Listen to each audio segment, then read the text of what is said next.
I'm Lucy. And I'm Jennifer. You're listening to Everything I Know About. Each week, we share everything we know about a new topic, equipped with some internet research and a little too much exposure to pop culture. So I have been seeing this term around TikTok lately. It's called the passion economy. Have you heard this? I mean, I didn't until we decided to do this episode and I did research on it. But no, up until like 2 days ago before you told me about it, I did not. Okay, I hadn't heard about it either. And it just reminded me so much of what we're trying to figure out in our own lives. So today I wanted to do a deep dive, talk about where it even originated from and what it even means. Because my initial reaction to this was like, oh, this is just people trying to turn their passions into work. And to me, that looked like the exact journey that we're on. Like, how do we find work that we're passionate about? And I'm like, that's the passion economy. But it turns out that's not really true at all. It has a much more specific definition that I wasn't aware of. There's a literal book called The Passion Economy. And it was written by NPR's Planet Money guy, who's also a writer for the New York Times, Adam Davidson. So he wrote this book in 2020, but he's not even the person accredited with coining the term. This came afterwards. So I think the term came about in like 2018, 2019. So I haven't read that book, but I did know about this investor, Legion. She was actually the one who got credit for coining the term. She wrote this article in October 2019 talking about the passion economy. And at the time she was working at Andreessen Horowitz. She's essentially a creative person who is stifled and wasn't able to pursue a creative career path because she was told that it wouldn't make her any money. I thought it was super interesting because I looked a bit into her background and I related to her story in many ways. She was a first-generation immigrant. She was actually born in China and then came to the US at 6 with her parents and grew up pretty lean, working class. She was really into writing and painting growing up and then ended up going to Harvard to study English. And I studied English at Michigan. And then her parents put a lot of pressure on her to like get a job after college. And so she ended up switching her major to statistics and ended up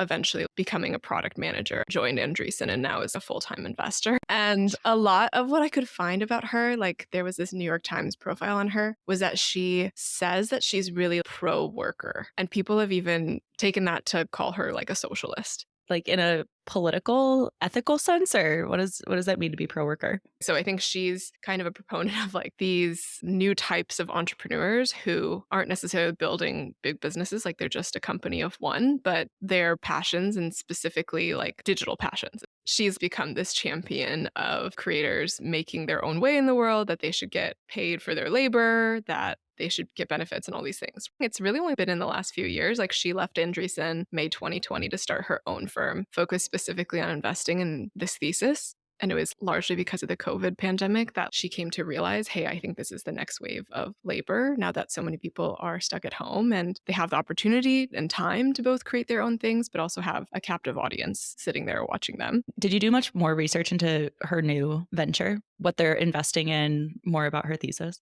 Yeah, so I'm always kind of a skeptic when it comes to these things. When I was reading like just some blog posts she wrote, and she's a creator herself, she has a lot of clout within the creator economy. She runs a Substack, and a lot of these famous creators, like Hank Green, for example, who's one of the OG YouTube famous creators, like has called her regularly for advice. Oh my gosh. And she's only like 30 something, early 30s. So she's also our age. How did she? It's so crazy that she was able to slide into that. Like her career path sounds so windy too. Yeah. But yeah, I'm kind of a skeptic. So as I was reading all this stuff, I was like, well, how do you benefit? Like her investments, she's invested in Substack and Patreon, which are obviously these middlemen platform that make money when creators make money and make more money as the creator economy grows. Yep. And so I think she's definitely out there also promoting it. It helps her self-interest. I don't know. I think this is like the big question for me, even when it comes to like our own journey. How much is actually passion? Like I'm just passionate about this versus I'm passionate about this because I think it will make me money. And it is still tied to capitalism and self-interest. Oh yeah. Well, I have a lot to say on that topic later on, for sure. Like I have like a little manifesto that I wrote about this topic specifically. But I was like really surprised by how much money these platforms are moving. Like the top creators on these platforms are getting so rich off these platforms. It's unbelievable. Like Substack's top earner is Heather Cox Richardson. So she is an author. She's written multiple nonfiction books. She's an academic historian and political researcher. Substack does not release the true numbers, but it's estimated to have a revenue of between $5 and $50 million per year just from It's this a one big range. Substack. I mean, those are big numbers on It's either a end of the huge number, but range. even if you go like super conservative, let's say it's even 5 million or 4, like that is an unbelievable amount of income Yeah. just from a newsletter. And then on the low end, like I was looking at the top 50 Substacks, and number 50th on the list was still making a half a million to a few million. So there's real money to be had here. And I've stumbled across a few Substacks where people are doing this as their full-time job. Like it's not the most unheard of thing in the world to have your Substack be your full-time job, which I think is very interesting. And then Pietra is one that enabled a lot of creators. It was founded in 2018. It's basically a full service platform for influencers trying to launch a physical products brand. So it's taking those audiences and monetizing them further through like loungewear and candles and makeup and skincare brands. And Pietra will onboard you, create your website for you, find all your manufacturers, the packaging. From 0 to 100, it will do everything for you. Try to look up their success stories. And there's an influencer in Turkey who has 1.3 million followers on YouTube. And she created a loungewear line. It's like ILY baby, like I love you, baby. And apparently her loungewear line has sold out multiple times. And then there's like a popular influencer who also had like over 1 million followers, but she's doing a skincare line that's done really well. The clincher with this stuff is it's like these people already have a massive audience. And I think the story is sold as like the creator and passion economy is accessible to everybody, yet all of the top winners in this category that I've seen were already published authors, had massive platforms, like had been in the game for years and years and years. Yeah. It I doesn't think feel as accessible. Yeah, it's funny because I think they've done surveys where it says like 50% of Gen Z folks think being an influencer is a viable career path and that they could do it. Whereas like growing up, that never felt the case for me, or I think our generation. It seemed really hard to become an influencer. It's so hard. And like, not even that, but like Generation Alpha, like the iPad kids, apparently their most wanted career is influencer or streamer. It used to be like firefighter or veterinarian. And the number one now is influencer or streamer. Yeah. Yeah. I mean, I feel like one factor is definitely COVID because there were these seemingly overnight success stories, especially because TikTok was released during COVID. And Yeah. anytime there's a new platform, there's the opportunity to be one of the first stars. And I think if you are, you can get a lot of followers and views very quickly. But I just don't see how that will be replicated. I think the last few years, it's like, oh, it seems so much more achievable because you do see these people who you never knew before, like Charlie D'Amelio, right? And now she's crazy famous and she has her own TV show. But unless there's a new social media platform that does as well as TikTok, or there's another global pandemic where everyone's home looking at their phones, it doesn't feel like replicatable to be able to have that kind of success already. Those platforms are getting very saturated. Yeah. And that brings up an interesting distinction. Like, is there a distinction between the influencer economy and the passion economy? And the line seems very blurred to me. Like, I wonder if in the passion economy, you're selling yourself, because in the influencer economy, you are the product. Like, you are the thing that you're selling. I don't really think there is a difference. The passion economy is in response to the gig economy. The gig economy is all about labor for undifferentiated work. Like your Uber driver is not like selling you on the ride based on their personality. Early 2015, 2016, the gig economy and marketplace companies were blowing up. Actually, Lee Jean was, when she was at Andreessen, she was actually investing in these marketplace companies because marketplaces were the hottest thing. And there were marketplace companies on one end of the spectrum where it's truly gig work. Like if you're a DoorDasher or you're an Instacart shopper, you're largely anonymous. You're just behind this big brand that the consumer is interacting with. And it's all about trading your time for that paycheck. Then you have Etsy, which projected this kind of indie creative front where it's like all these people can be their own business owner and they can sell their own passion. But it ended up also being just gig work because if you sell a candle on Etsy, how differentiated are you? Even design work, the market is really heavily influencing like the supply and demand there because like for weddings, a lot of people will go on Etsy to get their calligraphy and their signage done. And it's not like there are 1,000 unique listings.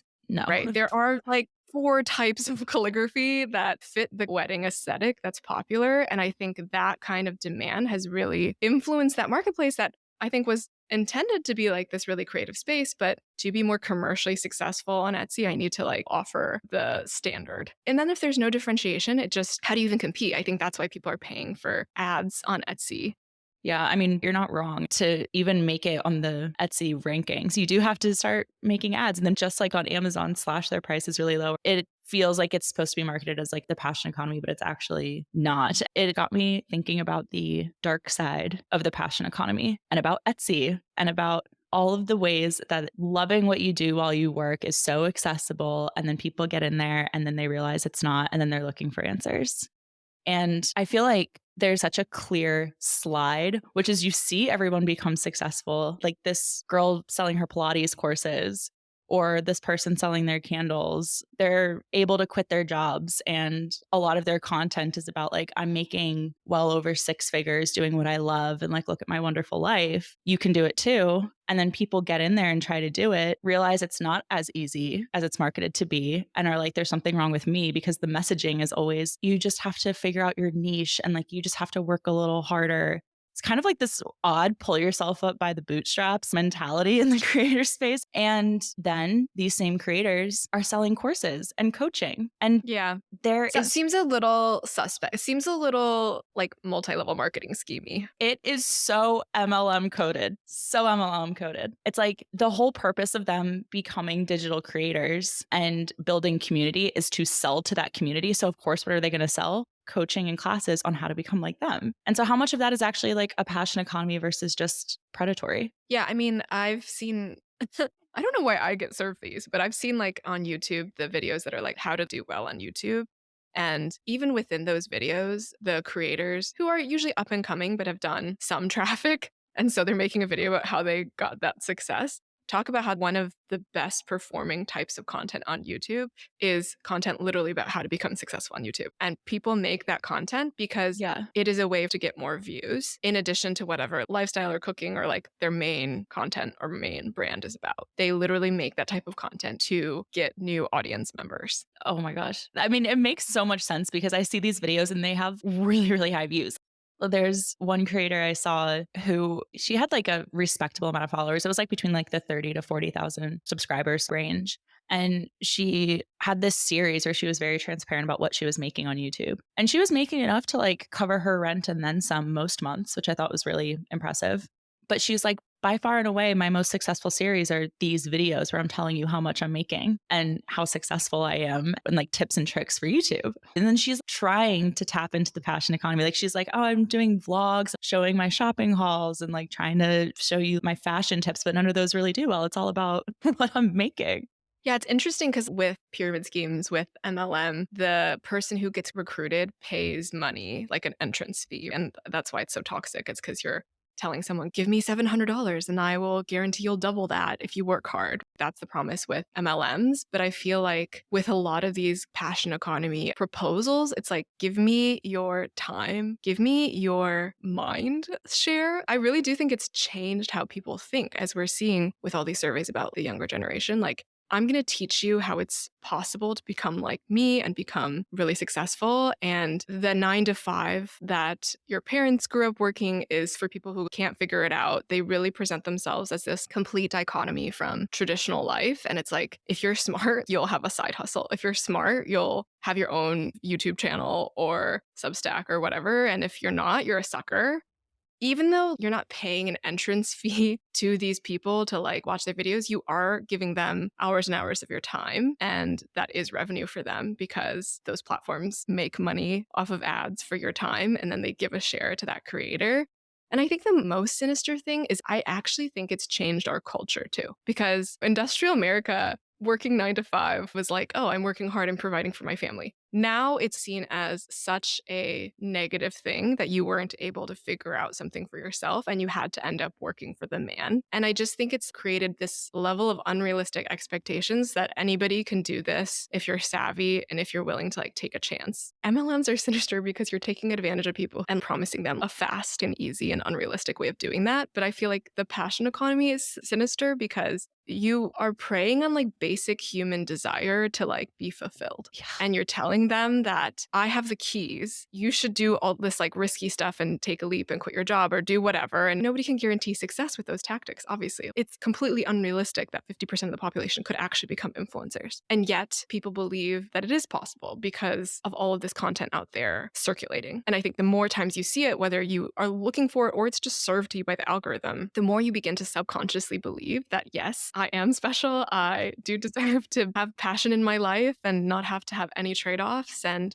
not have to work for the man. And I think then you have all these people who try to do it and probably aren't as successful, but you don't hear any of their stories because, of course, even if they were to make a video about it, they wouldn't have the audience to get that message spread. So I Well, think it's that's like so really real. kind of scary. Yeah, honestly. Even I believe, and both of us, we've made this whole podcast about finding our passion, and yet we're somehow like also contributing to this larger kind of sinister trend. I don't know. What Wait, are by your having thoughts? a podcast or by quitting our 9 to 5 and being like, we can be passionate?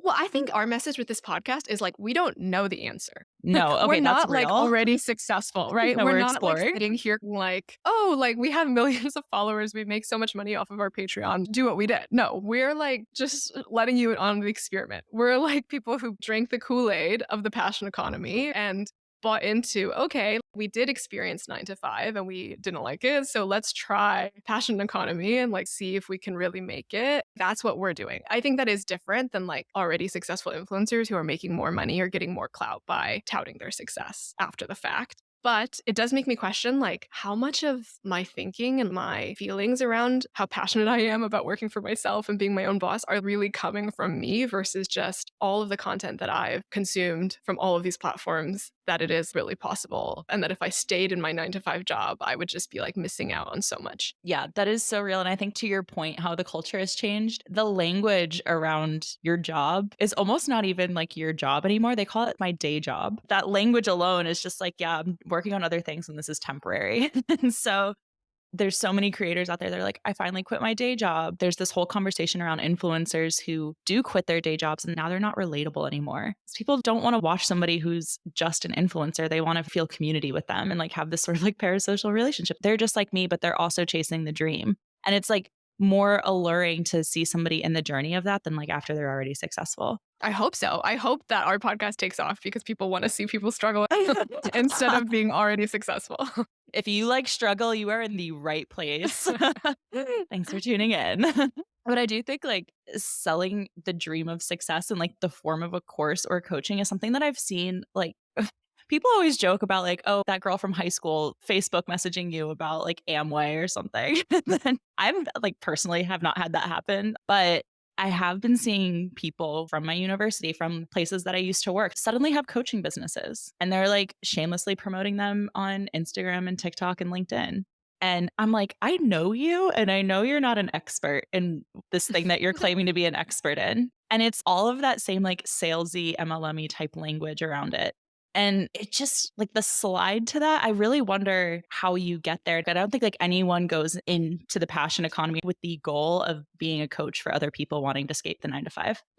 Yeah. That's no one's goal. But that seems to be like where a lot of people end up because it's like the most lucrative thing, like to capitalize on other people's dreams and desires Yeah. for it. So I don't know, maybe there was a seed of passion where you're just like, I love making music or I love making videos.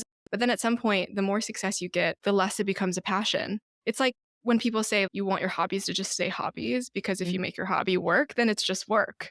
And work is all the same, isn't it? Like, I think That's so work at the end of the dark. day is all the same. The passion economy and the discourse around it tries to present that form of work as so different from the 9 to 5 working for the man type of work. But I really question that at the end of the day, if you're making money from your passion, you have to do things like file taxes. You need to think about what sells. You need to constantly be posting for your audience. There's expectations for your time, just as if you had someone asking you to clock in and out, right? Yeah. It's not like you can truly control your schedule. Like I know YouTube influencers, once they get big, to take a break from making videos, they have to announce that they're taking a break, which feels a bit like telling your boss you're going to go on vacation for 2 weeks rather than truly being able to control your schedule. And I think at the end of the day, work is work. If you have to do it to make money, which is true of every form of occupation in our capitalist society, like I don't think there's a way to get out of that because in capitalism, you need profit, you need money to survive.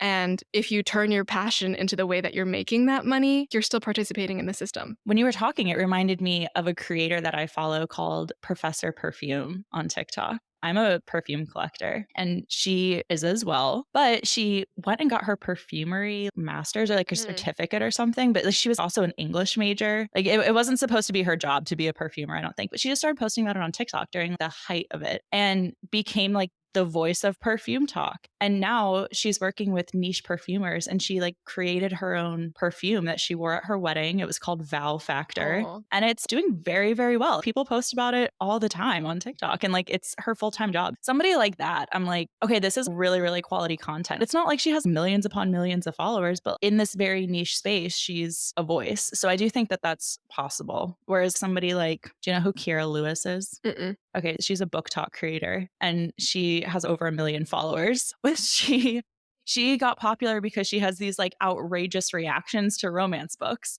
So she'll be sitting there and like reading some smutty scene. Sometimes she'd be like throws the book in the air and like literally runs around the room and does the splits when somebody kisses. It's like these videos that are going viral. And it's her full-time job to read romance books now. And she's very influential. Like she's like on TV sometimes. She's like on shows. I actually Yeah. looked into her story and she didn't even start out as this. Like it was a fluke that one of her book videos went viral. She was actually reacting to country music before. Like Oh my that's how gosh. she got Wait, so is she not even a romance lover? Because that's that would kind of be where I'm so going with this. dystopian. Yeah, that's kind of where I'm going with this. I don't know. Cause like she went viral originally for reacting to like Luke Bryan or something like a country music singer's music video. And she moved from Houston to Nashville. And I found an article in like the Nashvillian online about like Kiera Lewis is like making country music cool again on TikTok. And it was like in 2021. So like not even that long ago, but I had no idea. Like as of late, she is 100% a book talk influencer. So that's just like so fascinating. But she always comes up on my feed because she'll be like sitting there for hours on a TikTok live reading for like literally like 4 hours a day, just like sitting there with a book reading. And I'm like, do you even like how, like no one can read that much. I'm sorry. Like, especially just like specifically romance books. That is, I mean, at first, when you were describing the story, I was like, oh, okay, so she really likes romance books. She gets to read them all day. What a dream. Sounds like she made it. And then as you were describing more, I was like, oh, it sounds like an act. She's clearly performing for an audience. I'm sure she's sitting there reading this scene and being like, how do I react to this in the most outrageous way? So my video goes viral. Probably. I mean, And I that, don't, I'm sure she likes it on some level. I'm sure she enjoys right, romance, but like at a certain point, like any human being, you've read 300 of them this year, like it's right, enough. right. It doesn't make you want to do the splits anymore. Exactly. So, I mean, what are your thoughts? I guess like we're both living this life right now. We're really trying. And then we've both done some research into it. What are your overall thoughts about the passion economy and if it's good for society?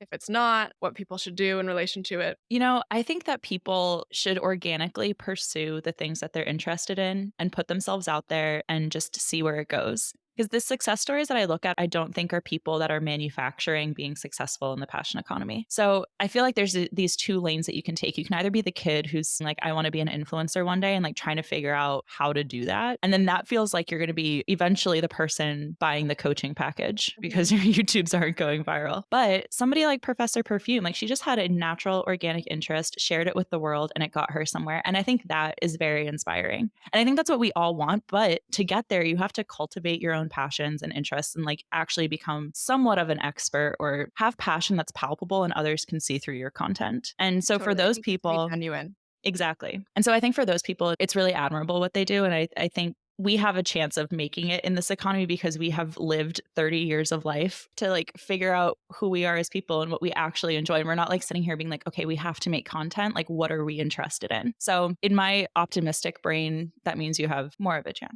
Yeah, hopefully it's like for writers, they peak when they're 49 because the more life you live, the better writer you become. The more experiences you've had, the more like empathetically you can relate to individuals and like create characters when it comes to fiction. And hopefully the creator economy, the passion economy is similar. Like the more that you invest in your actual passions, your actual hobbies, without the promise of money. And the more that that's genuine, the more that you can become naturally an expert because you just spend a lot of time doing what you love. And then Yes. when you share it with the world, it feels really genuine and amazing because you're not expecting it to replace your day job. It's just a thing you do because you love to do it. Yeah, exactly. And that's all anyone wants anyway, right? Is to do the thing that you Yeah. love to do. But like the paradox of it is you have to pursue it, not expecting it to be your everything almost, in my mind. Yeah. And I think the challenge is also having the time to do it, right? I think that's the other True. piece because when you do have a job to pay the bills, maybe you're working 9 to 5 or maybe you're working even more than that, right? That's where the tension comes in because it's easy to be like, well, of course, like keep your hobby a hobby.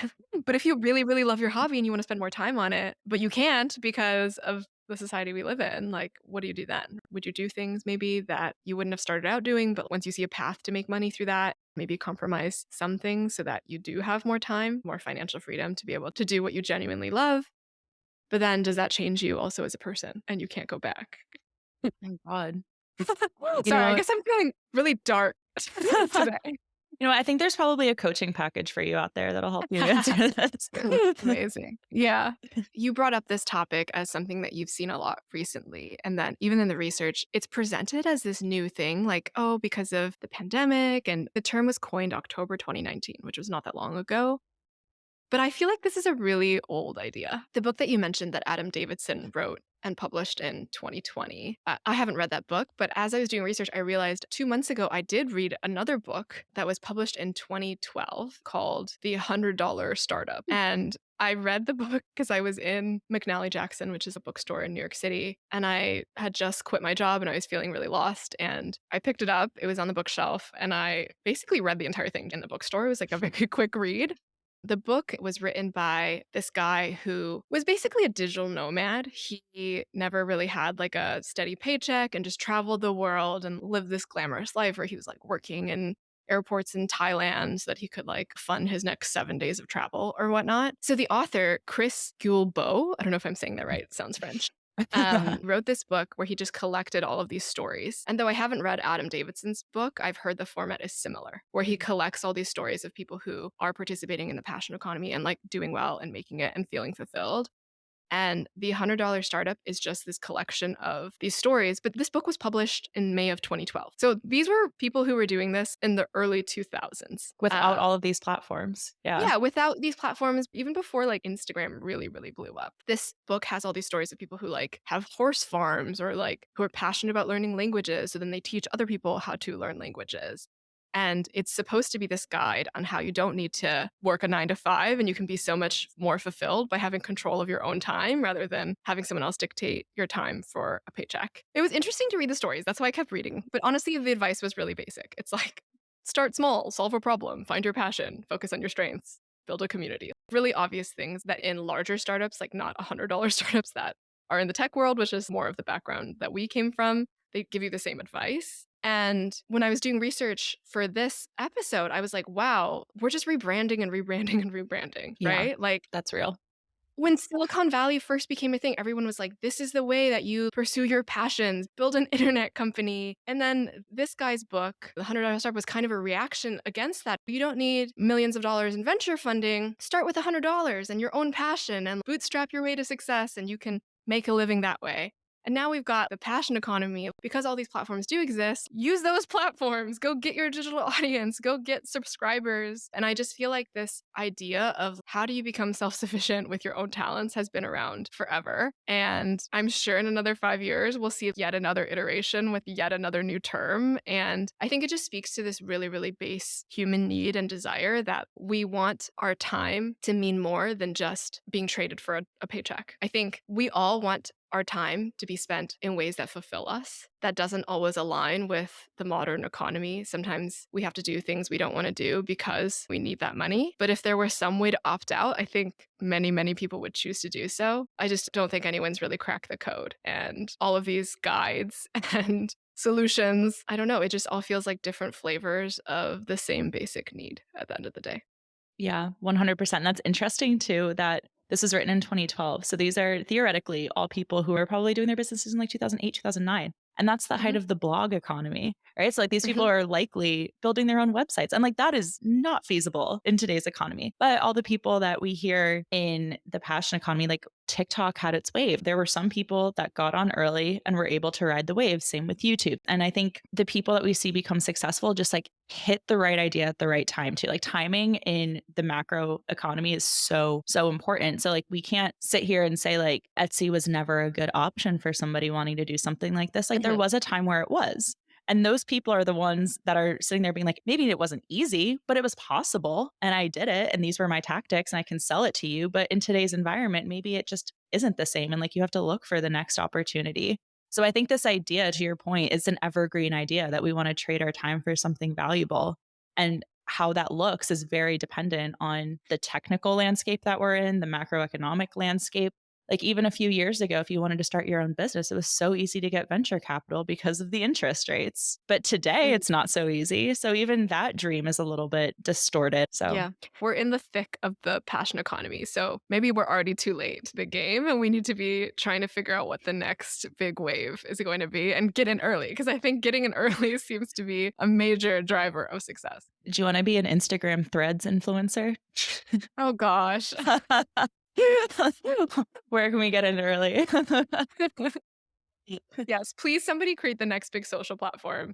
And then I will become an early adopter because now I've learned my lesson. Very embarrassingly enough, I almost signed up for Lemonade because I was like, Wait, what even is that? oh, okay, I'll tell you. Lemonade is TikTok's other platform that's like specifically for lifestyle content. Oh, wow. Yeah, I think it's like Wow, it quite sounds literally. like that's our ticket then, our golden ticket. We'll become lemonade influencers. I think they've been pushing it so hard and it's not taking off because I think like the purpose of it is to be an ad, quite frankly, like Oh, UGC.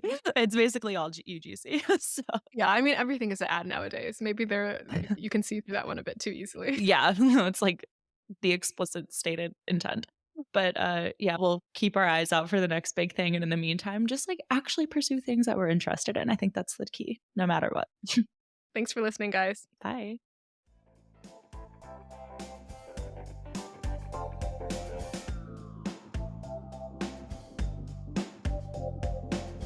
If you enjoy the pod, we would love for you to give us a follow and rate us on Apple Podcasts, which helps us get the word out and reach new listeners. Full transcripts and show notes are available on Patreon, where if you choose to become a patron, you'll also get access to bonus content, our monthly book club, and our eternal gratitude. If you'd like to get in touch or suggest a topic for a future episode, email us at everythingiknowaboutpod@gmail.com or DM us across all socials at EikaPod, that's EIKA pod. Thanks for listening and see you next week.